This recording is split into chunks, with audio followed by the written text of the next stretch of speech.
Isolation from everybody that I had been with for almost 6 years. The first week I was here was the worst week that I have spent. In her life. The last 2 years was just like that. Years of a drug nightmare. Days of not knowing where you are or what you've done. Her attorney, Velma Barfield, was convicted and sentenced to die in 1978 for the poisoning death of her boyfriend. She also admitted poisoning 3 other people, including her mother. Barfield had been awaiting her sentence in the Women's Correctional Facility in Raleigh, but last week, for security reasons, say corrections officials, she was moved to Raleigh's Central Prison, where she is the only woman prisoner.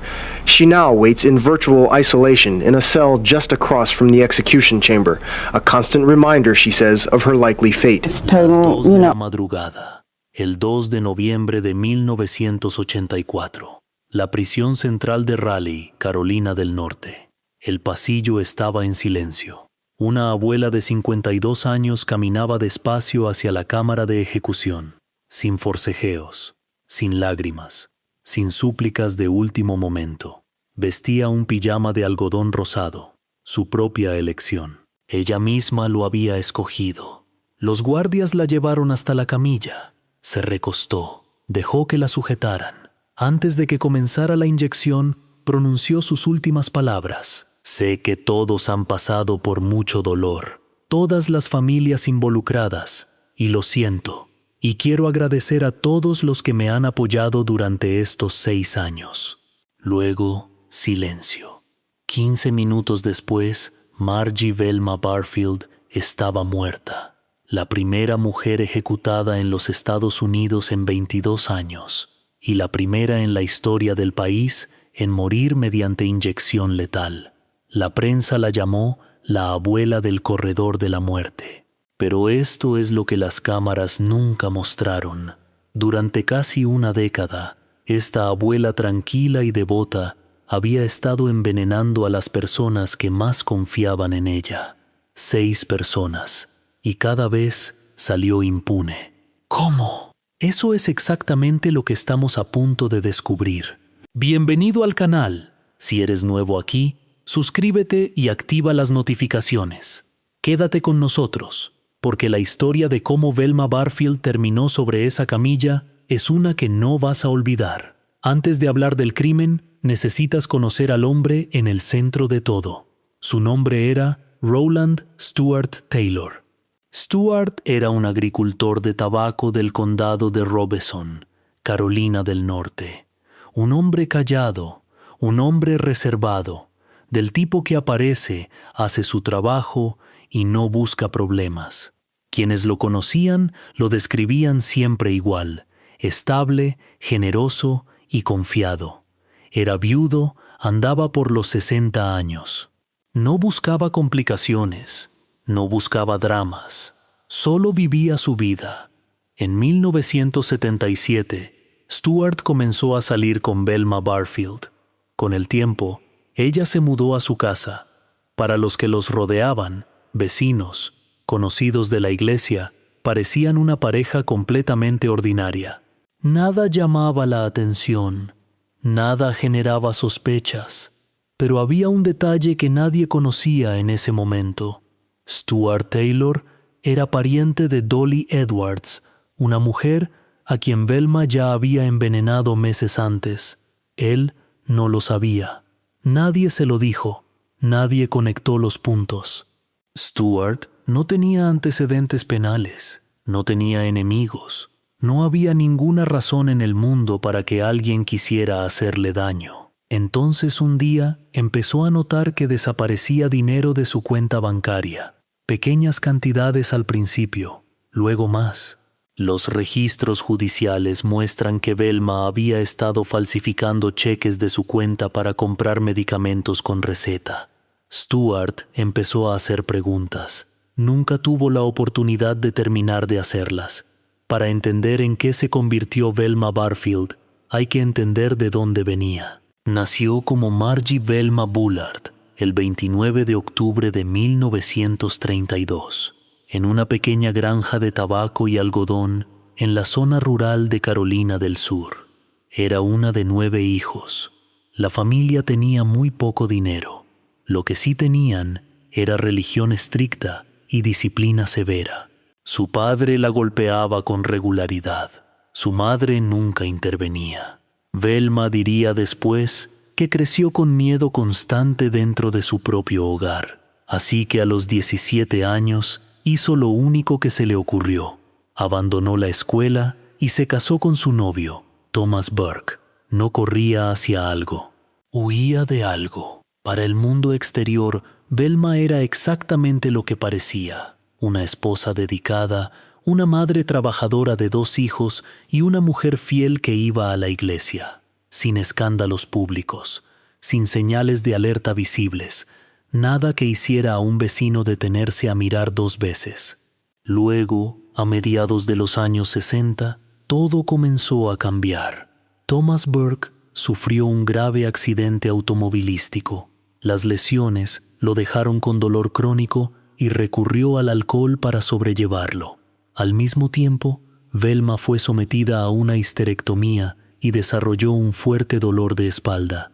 Sus médicos le recetaron Valium, Librium y otros sedantes potentes. Los tomó como se le indicó. Luego necesitó más. Luego ya no pudo parar. La adicción se instaló en silencio, por completo. Cuando se agotaban sus recetas, comenzó a falsificar cheques para comprar más medicamentos. En 1975 fue condenada por 7 cargos de fraude y cumplió aproximadamente 3 meses en prisión. Luego vinieron 2 muertes que, en ese momento, nadie relacionó entre sí. En 1969, su esposo, Thomas Burke, murió en un incendio en su casa, mientras Velma y sus hijos estaban fuera. Las autoridades lo clasificaron como un accidente. No se realizó autopsia. Al año siguiente, Velma volvió a casarse con un viudo llamado Jennings Barfield. Antes de que se cumpliera 1 año de la boda, Jennings estaba muerto. Los médicos lo atribuyeron a una falla cardíaca. Tampoco hubo autopsia. 2 esposos, 2 muertes, ninguna investigación. Nadie hizo preguntas, nadie miró más de cerca, y Velma Barfield seguía siendo, a ojos de todos, exactamente lo que siempre había parecido: una mujer de luto que simplemente había conocido demasiado la pérdida. Tras salir de prisión en 1975, Velma necesitaba trabajo. Lo encontró en el lugar más inesperado, cuidando ancianos. Parecía un encaje natural. Era una mujer cristiana de mediana edad, de trato amable y disposición servicial. ¿Quién iba a cuestionarla? Se mudaba a las casas de sus empleadores, manejaba sus medicamentos, preparaba su comida, administraba su vida cotidiana. Nadie lo pensó 2 veces. Su primera asignación fue con una pareja de ancianos en Lumberton, Carolina del Norte, Montgomery y Dolly Edwards. Montgomery tenía 94 años y ya presentaba un deterioro visible. Cuando murió el 29 de enero de 1977, nadie se alarmó. Tenía 94 años. Los médicos lo atribuyeron a la edad. No se ordenó autopsia, pero luego Dolly enfermó. Dolly Edwards gozaba de una salud razonablemente buena hasta que dejó de gozarla. De repente, desarrolló fuertes dolores estomacales, vómitos y diarrea. Fue hospitalizada. Su estado empeoró, no mejoró. El 1 de marzo de 1977, Dolly Edwards estaba muerta. Los médicos no encontraron una explicación clara. No se ordenó autopsia. Los registros judiciales confirmarían después que Velma confesó haberla envenenado con arsénico. Velma fue entonces asignada a otro hogar, esta vez para cuidar a Record Lee, quien se había fracturado una pierna.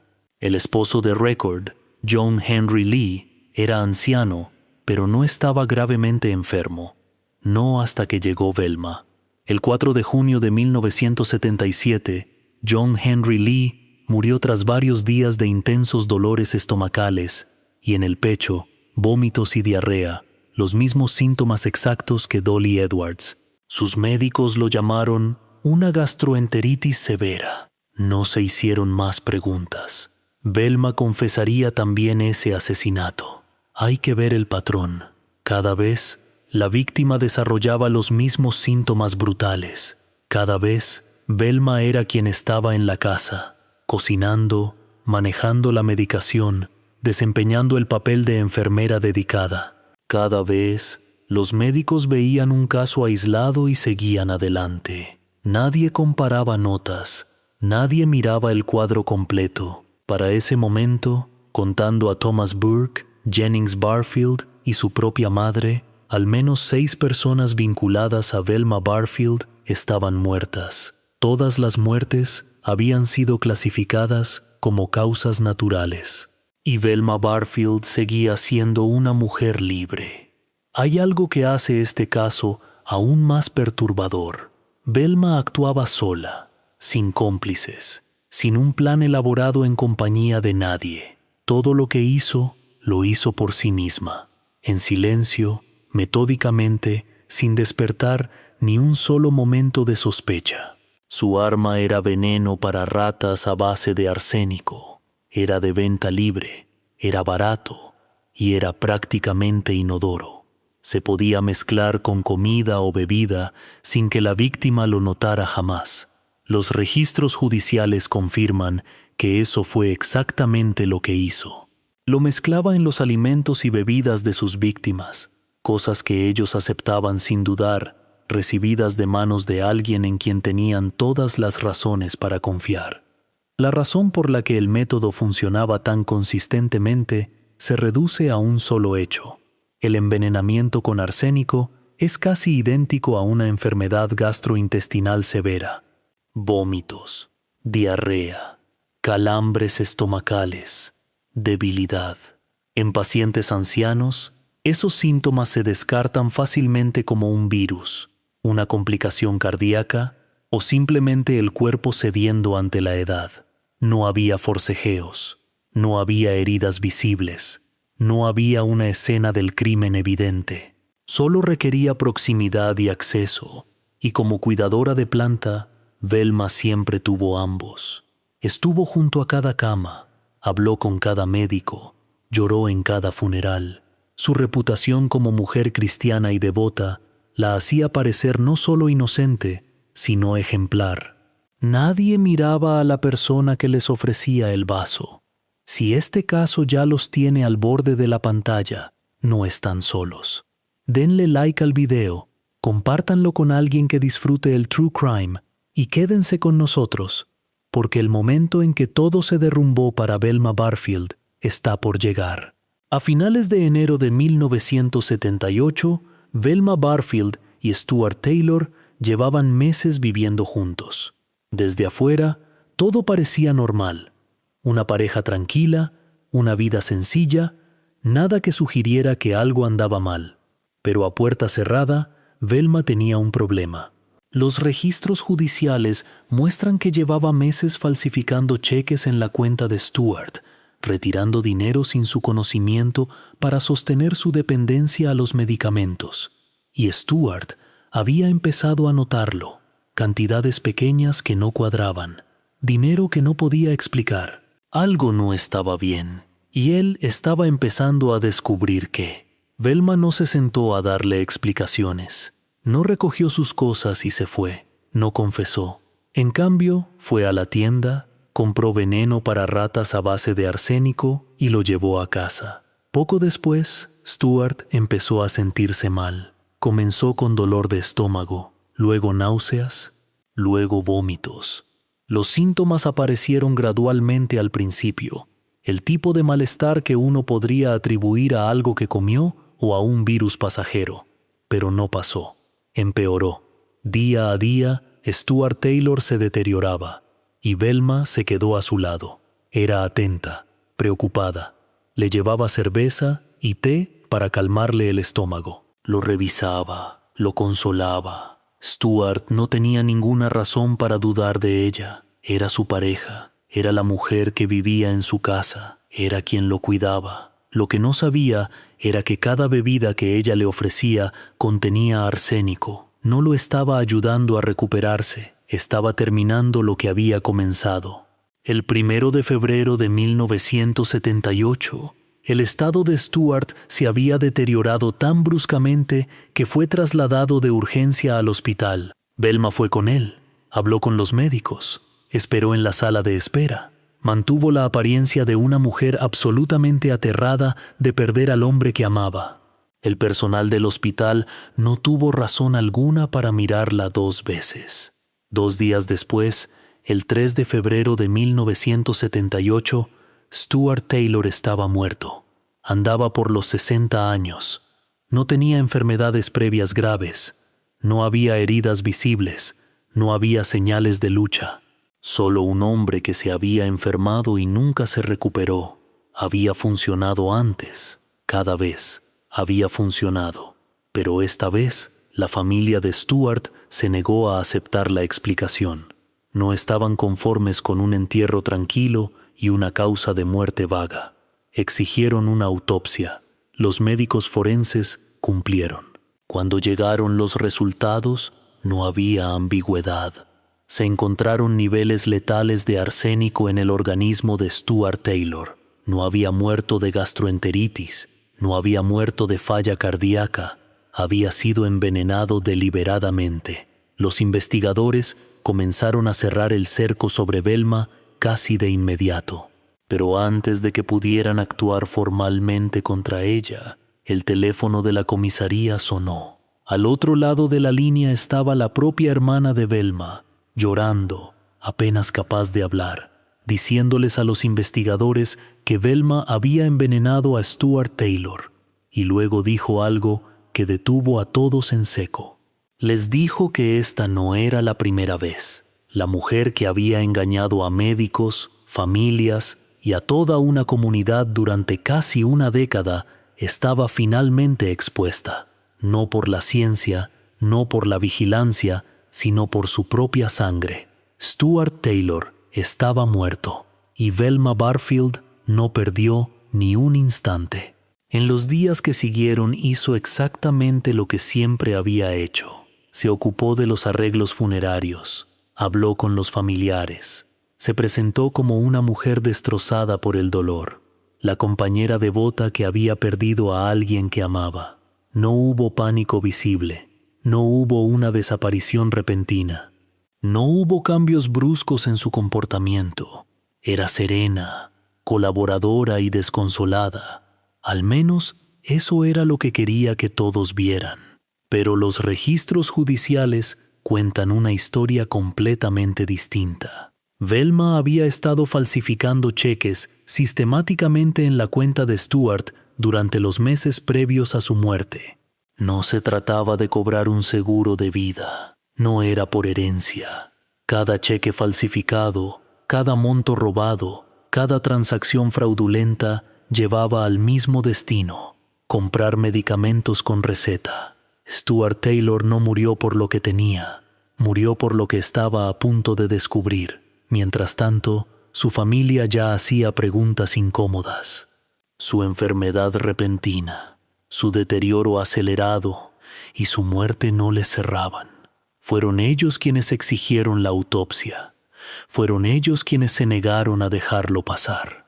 Esa decisión, ese único acto de negarse a aceptar un entierro en silencio, fue el momento que puso fin a una década de impunidad para Velma Barfield. Los resultados de la autopsia cambiaron todo. En el instante en que los examinadores forenses confirmaron el envenenamiento por arsénico en el organismo de Stuart Taylor, los investigadores del condado de Robeson, Carolina del Norte, abrieron una investigación formal por homicidio. Y desde el primer día, un solo nombre ocupó el centro: Velma Barfield. Había vivido con Stuart, controlaba su comida y sus bebidas. Tenía un móvil financiero claro. Los cheques falsificados en su cuenta ya estaban documentados. Cada línea de evidencia apuntaba directamente a ella.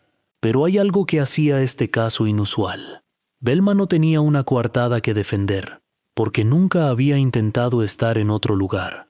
Había estado presente todo el tiempo. Ese era el punto.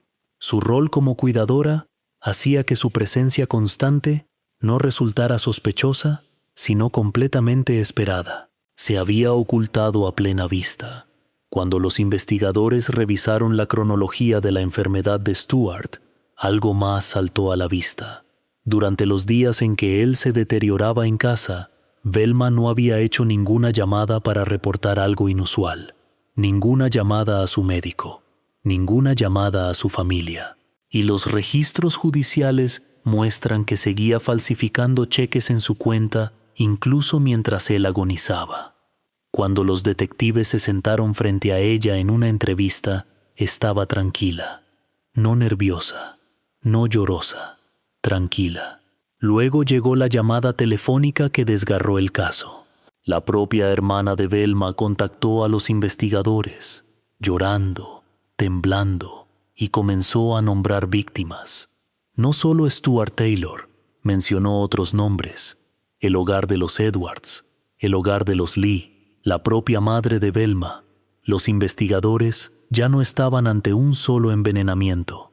Estaban ante un patrón que se extendía casi una década hacia atrás, y de algún modo, hasta esa llamada telefónica, nadie lo había visto. Con los resultados de la autopsia y el testimonio de la hermana de Velma, la policía la citó a declarar. No pidió un abogado de inmediato, no lo negó todo y se fue. Se sentó frente a los investigadores y habló. En esa sala de interrogatorios, Velma confesó. Admitió haber envenenado a Stuart Taylor, admitió haber envenenado a su propia madre, Lillian Bullard, admitió haber envenenado a Dolly Edwards, admitió haber envenenado a John Henry Lee. 4 asesinatos distintos, 4 confesiones distintas, y cada vez su motivo era el mismo. Había estado robando dinero y falsificando cheques para comprar medicamentos, y temía que cada víctima estuviera a punto de descubrirlo.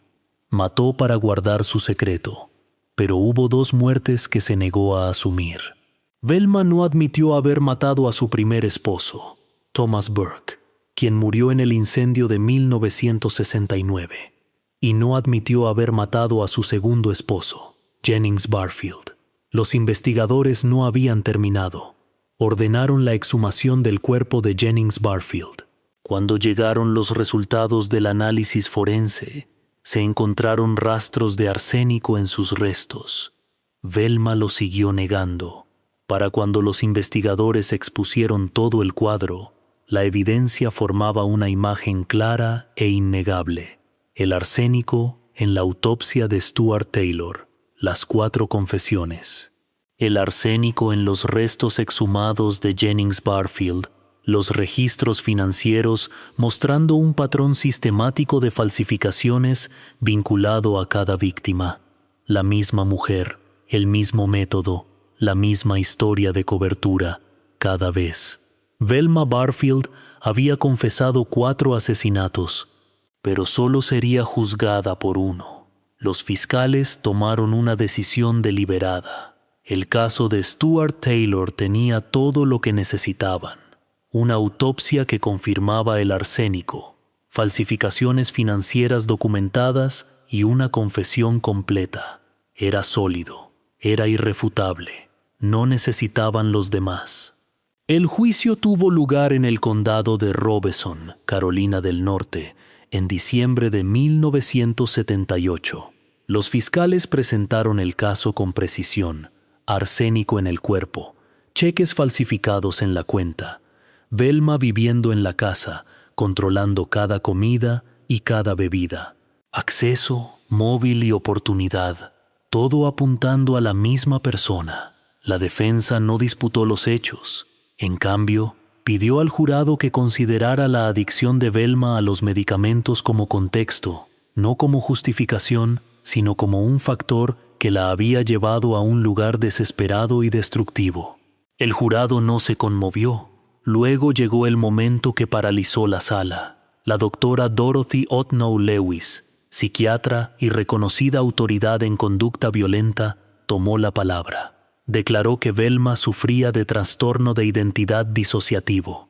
Afirmó haber hablado personalmente con una personalidad alterna que habitaba en Velma, una identidad masculina llamada Billy, quien le dijo que él, y no Velma, había cometido los asesinatos. Billy sostenía que Velma había sido víctima de abuso en su infancia y que él había emergido para protegerla. El juez escuchó. Luego respondió con una frase que ha acompañado este caso desde entonces. Una de ellas lo hizo, no me importa cuál. El jurado emitió su veredicto, culpable de asesinato en primer grado. Identificaron 3 circunstancias agravantes. El asesinato fue cometido por beneficio económico. Fue cometido para obstruir la justicia. Y fue especialmente atroz y cruel. La sentencia fue muerte. Durante los 6 años siguientes, los abogados de Velma combatieron esa sentencia ante 8 tribunales y más de 20 jueces. Cada apelación fue rechazada. Velma Barfield fue trasladada a la prisión central de Raleigh, Carolina del Norte. En ese momento, el Estado no contaba con una unidad de corredor de la muerte para mujeres. Fue ubicada en un módulo de alta seguridad junto a reclusas con intentos de fuga y enfermedades graves. Era la única mujer en el corredor de la muerte en todo el estado de Carolina del Norte. Y entonces ocurrió algo que dividió a la opinión pública en 2. Velma se convirtió al cristianismo, no en silencio, de forma visible, pública. Dirigía estudios bíblicos, aconsejaba a otras reclusas, escribía cartas de aliento a personas dentro y fuera de los muros de la prisión. Por cualquier medida exterior, parecía una mujer completamente transformada. Incluso Billy Graham y su esposa Ruth lo notaron. La elogiaron públicamente y respaldaron los esfuerzos para conmutar su sentencia a cadena perpetua. Seguidores de todo el país escribieron cartas, firmaron peticiones e hicieron llamadas en su nombre. Pero la lucha de Velma por la clemencia chocó de frente con un muro político. El gobernador Jim Hunt estaba enfrascado en una de las contiendas al Senado de los Estados Unidos más observadas del país, compitiendo contra Jesse Helms. Concederle clemencia a una envenenadora serial condenada no era un riesgo que estuviera dispuesto a correr. El 27 de septiembre de 1984, Hunt denegó formalmente su solicitud, citando la justicia, la necesidad de disuasión y la naturaleza lenta y agonizante de la muerte por envenenamiento con arsénico. Todos los recursos legales restantes quedaron agotados. 8 tribunales, más de 20 jueces. La respuesta siempre fue la misma. Entonces Velma tomó una decisión que sorprendió a todos. Les dijo a sus abogados que dejaran de luchar. Retiró todas las apelaciones pendientes, incluida una posible petición final ante la Corte Suprema de los Estados Unidos. Dijo que quería morir con dignidad. La noche del 1 de noviembre de 1984, Velma pasó sus últimas horas con su hijo y su hija. Se quedaron hasta que terminó el horario de visitas. Cuando llegó el momento, eligieron no estar entre los testigos de su ejecución. Los funcionarios de la prisión le ofrecieron una última comida. La rechazó. En su lugar pidió cheese doodles y un refresco. Eligió entrar a la cámara de ejecución con su propio pijama de algodón rosado en lugar del uniforme estándar de la prisión. A las 2 de la madrugada del 2 de noviembre de 1984, apenas 3 días después de su cumpleaños número 52, comenzó la inyección letal.